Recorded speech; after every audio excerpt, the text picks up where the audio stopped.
Bienvenidos a una nueva emisión de Semana Noticias y nosotros acá hablamos sobre economía en semana y sobre todo por una decisión que pues ha llamado mucho la atención de todos los colombianos. Recordemos que nosotros pues venimos en una crisis económica bastante profunda. En primer trimestre logramos tener cifras positivas después de un año bastante devastador a causa pues de los efectos de la COVID-19 y ayer la calificadora de riesgo Standard & Poor's bajó la calificación de Colombia y también su grado de inversión. Pero hubo un comentario que llamó la atención de muchos economistas sobre todo y fue el del excodirector del Banco de la República, José Antonio Ocampo, quien señaló que Standard & Poor's se equivocó con esta decisión. Pero para hablar un poco mejor de este tema lo tenemos como invitado. Doctor Ocampo, bienvenido a Semana Noticias y cuéntenos por qué usted dice que se equivocó Standard & Poor's al bajar el grado de inversión de Colombia. Yo he sido desde hace mucho tiempo con varios otros analistas muy crítico de la decisión de las calificadoras de riesgo de aumentarlos o mejorar las calificaciones durante los auges económicos y después recortarlas durante la crisis. En nuestra jerga, de tener un sistema de calificaciones procíclico. Creemos que esa no es la función de una calificadora de riesgo. La calificadora tiene que más bien juzgar la sostenibilidad de largo plazo de un país o de una empresa. No estar, digamos, brincando con que pase coyunturalmente, porque eso no necesariamente refleja ninguna situación de largo plazo. Entonces, por eso yo considero que esos cambios de calificación durante las crisis o durante los auges, cuando suben las calificaciones, son equivocadas. O sea, ese no es el criterio con el cual deben trabajar las calificadoras de riesgo.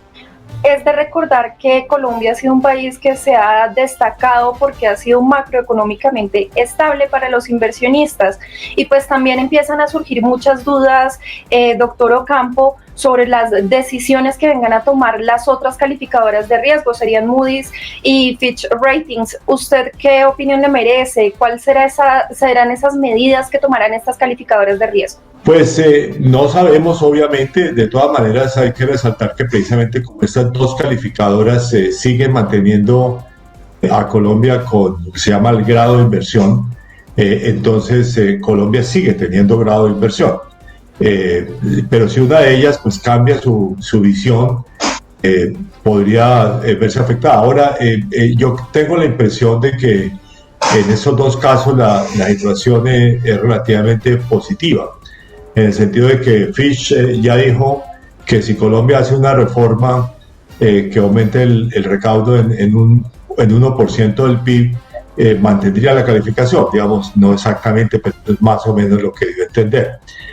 Ahora hay que recordar que el nuevo ministro de Hacienda está hablando de una reforma tributaria que recaudaría, digamos, unos 15 mil millones de dólares, que son más o menos 1,5 puntos del PIB, digamos, que es más, además, lo que han planteado las propuestas del sector gremial, o sea que es una propuesta que tendría un grado, una gran probabilidad de ser aceptada, digamos, por el Congreso, a mi juicio. Y en el caso de Moody's, Colombia está en realidad 2 niveles por encima de lo que se llama el grado de inversión. Entonces, aún si nos bajan un nivel, continuaríamos teniendo grado de inversión. Es muy probable que Colombia mantenga el grado de inversión. Además, pues incluso lo que dijo Standard & Poor's es que la situación de Colombia es estable. Eso quiere decir que es probable, digamos, si por ejemplo se toma una decisión de promover una reforma tributaria de ese tamaño modesto que mencioné, entonces volverían a poner a Colombia con el nivel de grado de inversión. Esta decisión que toma Standard & Poor's es basado pues en esta reforma tributaria fallida que pues fue retirada del Congreso de la República el pasado 2 de mayo.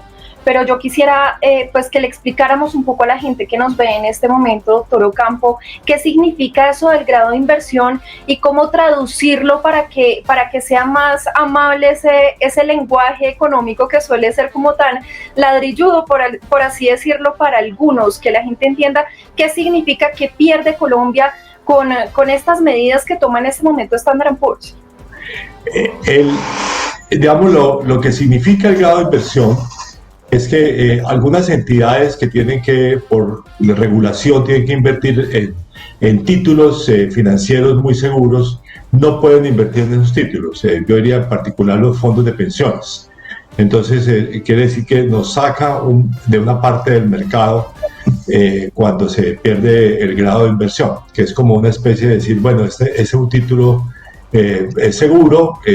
Los que no tienen grado de inversión, en la jerga de estos debates se llama especulativos, aunque no necesariamente lo son, pero bueno, así se le denomina, ¿no? Que son, entonces, digamos, Standard & Poor's nos pasó al grado especulativo en vez de tener grado de inversión.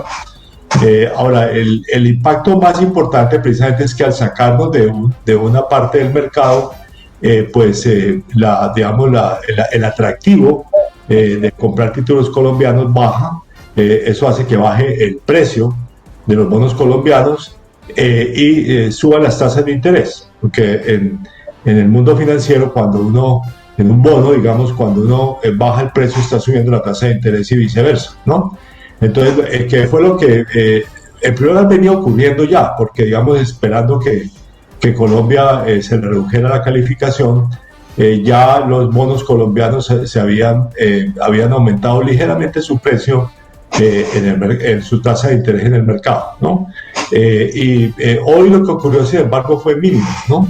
Subió inicialmente el margen de riesgo y después bajó, claro que el impacto fue muy poco. Como lo fue en realidad sobre la tasa de cambio, digamos, la tasa de cambio también reaccionó al alza al comienzo de la jornada, pero después se redujo la tasa de cambio.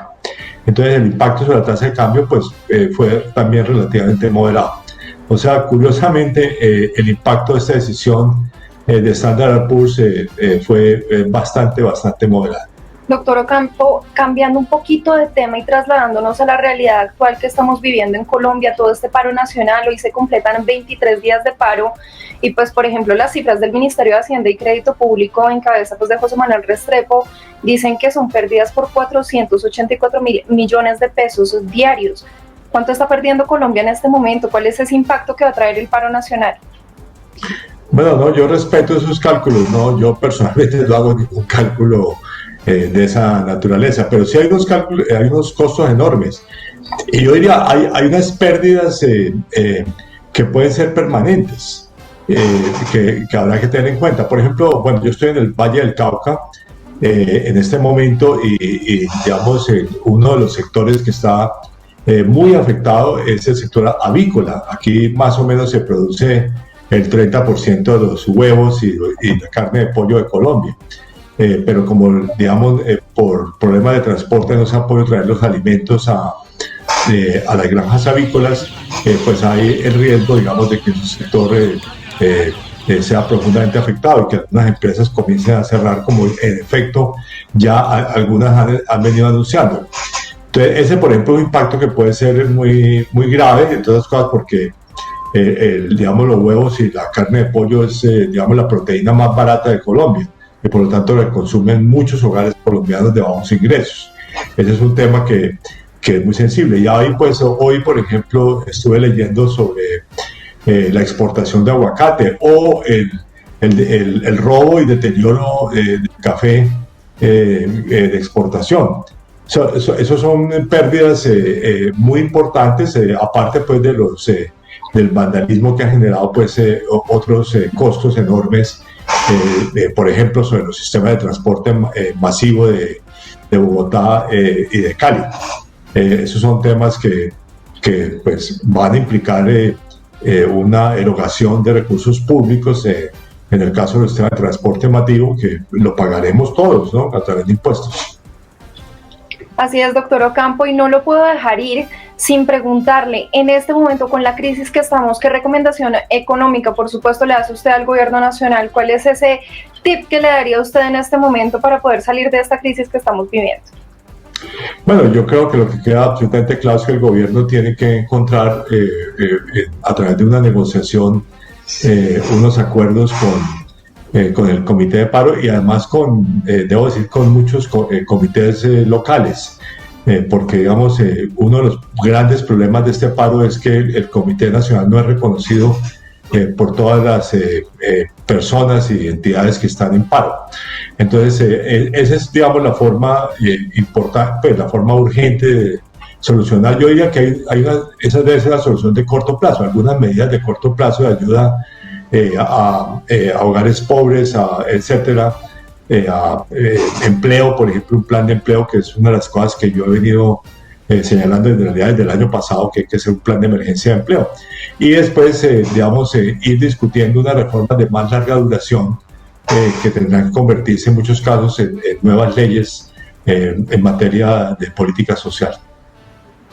José Antonio Campo, excodirector del Banco de la República, gracias por estar con nosotros en Semana Noticias. No, encantado. Muchas gracias de nuevo por la invitación. Y a todos ustedes que estuvieron conectados con nosotros, no olviden visitar semana.com porque allí los estaremos informando sobre todo el orden nacional e internacional.